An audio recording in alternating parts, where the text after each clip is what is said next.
அதனால் வாழ்வு இறுதி நாட்களை பற்றி புலவர் பாவலர் கவி ஞாயிறு அல வெங்கடேசன் அவர்களை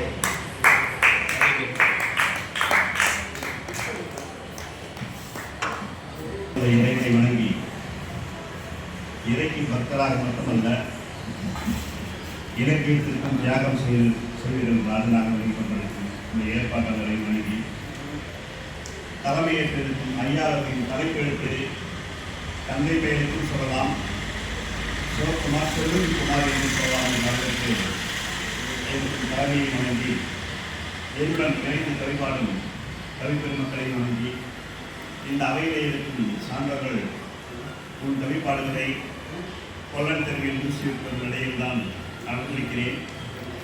நேரடியாக இறுதி கவிஞர் இருப்பதாலும் சுருக்கமாக நான் கவிதைக்கு நுழைகிறேன். தலைப்பு வாழ்வின் இறுதி நாட்கள். வாழ்வின் இறுதி நாட்கள். அடடா, ஒன்றிரண்டு வெள்ளை முடி வந்துவிட்டதே என்று வருத்தப்பட்ட காலம் போய், அடடா ஒன்றிரண்டு வெள்ளை முடி வந்துவிட்டதே என்று வருத்தப்பட்ட காலம் போய், ஆஹா ஒன்றிரண்டு கருப்பு முடியும் இருக்கிறதே என திருச்சி பெற்றுக் கொண்டிருக்கலாம். வாழ்வின் இறுதி நாட்கள். வாழ்வின் இறுதி நாட்கள் கடமையை செய்தவனுக்கு கம்பீர நாட்கள். கடமையை செய்தவனுக்கு கம்பீர நாட்கள், ஆட்டப்பட்டவனுக்கு அடக்கமான நாட்கள். வாழ்வின் இறுதி நாட்கள் தராசை விழுங்கி தராசு ஒரு தொண்டையில் சிக்கி அப்படி இப்படியுமாய் தத்தளிக்கும் காலம். ஆம், இதை அப்படி செய்திருக்கலாம், அதை இப்படி செய்திருக்கலாம் என கற்பனை கட்டுரையை திருத்திக் கொண்டிருக்கும் காலம். காலனை காலால் எட்டி விதைக்கும் வயது போனால் என்ன, காலனை காலால் எட்டி விதைக்கும் வயது போனால் என்ன, பேரன் எட்டி விதைக்க மார்க்கு இருக்கிறதே. வாழ்வின் இறுதி நாட்கள். 4 கால் பயணத்திற்கு முன் 3 கால் பயிற்சி எடுக்கும் காலம். வயதானதில் பாட்டிக்கு வருத்தமில்லை, நிலைமை வடைசில யாராவது கூப்பிடார்களா என்ற ஏக்கம் மட்டுமே உண்டு. வாழ்வின் இறுதி நாட்கள். எங்களை யாருக்கு பிடிக்கிறதோ இல்லையோ வெற்றியை பார்த்து விற்பதற்கு எங்களை பிடிக்கும். பேரன் பாட்டியை கலாய்த்தான். அந்த கால போட்டாவில் அழகு சுந்தரி, இந்த கால போட்டாவில் சொல்லும் முந்தரி. வயதானவர்களை பெரும்பாலோர் திட்டுவார்கள் என கடவுள் நினைத்தாரோ தெரியவில்லை. சாதித்திறனை கொஞ்சம் மட்டுப்படுத்துகிறான், வேதனையின் வேகத்தை கொஞ்சம் கட்டுப்படுத்துகிறான். குழந்தையாய் பிறந்துதானே வளர்ந்தோம். அந்த குழந்தையாய் தன்னை நன்றிப்படுத்தும் காலம். சொட்டையின் ரகசியம் சொல்லட்டுமா? தலையெழுத்தை நம்பாதவருக்கு அது ஒரு காலி சீட்டு. என்ன செய்தாய் கணக்கெழுது, அதையே விதியாய் உனக்கு எழுது. வாழ்வின் இறுதி நாட்கள். நடை மட்டுமே தளர்ந்திருக்கும், மனதில் தெளிவிருக்கும்.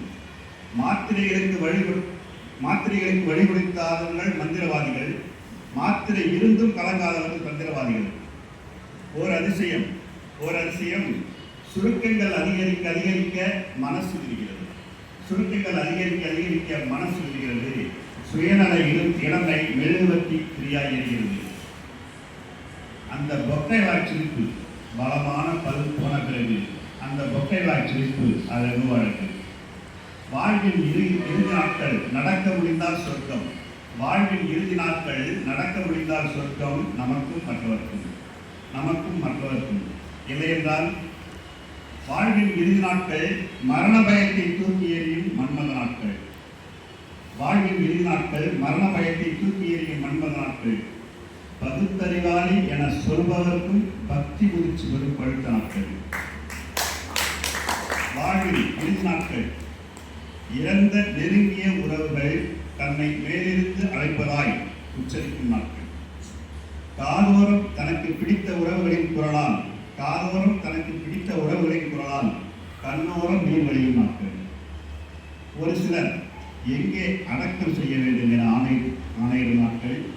ஒரு சிலர் தன் மரண தேதியை துல்லியமாய் சொல்லிவிடும் பஞ்சாங்க நாட்கள், ஒரு சிலர் காசியில் உயிர்விட மாட்டோமா என ஏங்கும் இறுதி ஆசை நாட்கள், மரண தண்டனை கொடுத்த பின் உமது கடைசி ஆசை என்ன என்று கேட்பது போல், மரண தண்டனை கொடுத்த பின் உமது கடைசி ஆசை என்ன என்று கேட்பது போல் வாழ்வின் இறுதி நாட்களில் உனக்கு எது பிடிக்கும் என ரத்த உறவுகளை கேட்கும் போது பல் போன பிறகு கிடைத்த பட்டாணியாய், பல் போன பிறகு கிடைத்த பட்டாணியாய் நிலை இருந்தாலும் நீங்க நல்லா இருங்க, அது போதும்.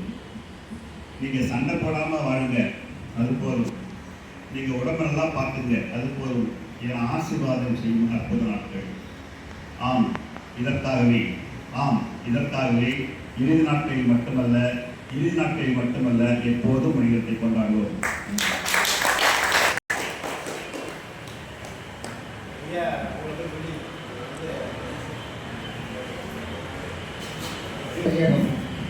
வாழ்க வையகம், வாழ்க வளம், இது வாழ்க குருவே.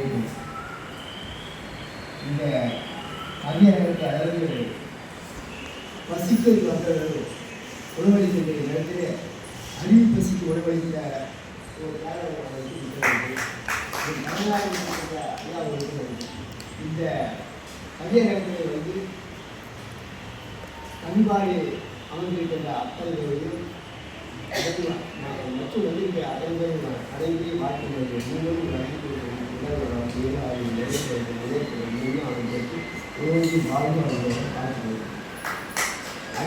அதாவது அபியாச ஓய்வு பெற்ற ஏதாச்சும் முயற்சி அந்த அறிவிப்பு அந்த ஏதாச்சும் தத்துவத்தை வந்து அதை எப்படி முடிச்சு அது பேராசிரியர் அதெல்லாம் கொஞ்சம் எழுதிக்கல. அதனால் இங்கே கவிப்பாடிய அத்தனைவர்களும் நான் வாழ்க்கை எழுதுகிறேன். இப்போது பாடிய அதாவது வயது ஆக அவளுக்கு வந்து அந்த முதுமை காரணமாக சிறுமி ஏற்படும், நிறைய ஏற்படுவதாக சொன்னார்கள். எப்பொழுதுமே இளமை காலத்திலிருந்து முதுமை காலத்தில் கஷ்டப்படுவார். இளமை காலத்துல சிறிதெல்லாம் வந்து அப்போ அப்படி இருந்தால் இப்போ இது சொல்லி எல்லாம் பார்க்கணும். அதுபோல் அந்த கவிதை மிக அழகாக வாசித்தார். அதாவது எளிமையாக இருக்கும்போது முடிவு சொல்லுவாங்க, முடிவை முடிவு அழகிய காலம் அது நல்ல நேரம் அது வாழ்க்கை பக்கம் நிறைய போட்டு அது ஒரு வசந்த காலம் சொல்லுவோம். ஆனால் இளமை காலத்திலே என்னென்ன செய்யணுமோ அதையெல்லாம் எழுப்பி பண்ணுறாங்க. முதுமை காலத்தில் பண்ணுறாங்க. முதுமை தடுக்க முடியாது இளமையை. ஆனால் முன்னே காயங்கள் பயிற்சி முடியும். அந்த பயிற்சி என்ன பண்ணாக்கா அந்த முதுமையை தெரிஞ்சு எழுதிருக்கோம், மனத்தை தந்துட்டு இன்னும் தள்ளி போகிறாங்க. ஆனால் கண்டிப்பாக அது அந்த முதுமை அந்த கட்சியில் மனதில் உருவாக்கும்.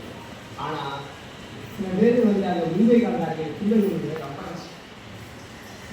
எழுதி கேட்டால் எளிமை காலத்தில் ஆம்பி மாதிரி சொல்லிட்டு கட்சியில் வந்து முழுமையான காலத்தில் அவங்க யாரும் கவனிப்பு கிடையாது. அதனால் ரொம்ப கஷ்டப்படுகிறாரு. அந்த முதுமையை நாம் சிறப்பாக வாழ்வதற்கு முதலிருந்து பெற்றோருக்கு அந்த முதுமை காலத்தை எப்படி கழிக்க வேண்டும் என்று நினைத்து அந்த மனதை மாற்றிக்கொண்டு வாழ்ந்தால் சிறப்பாக வாழலாம். இது பற்றி கல்வாடி அவருக்கு நன்றியை பார்த்து வாழலாம்.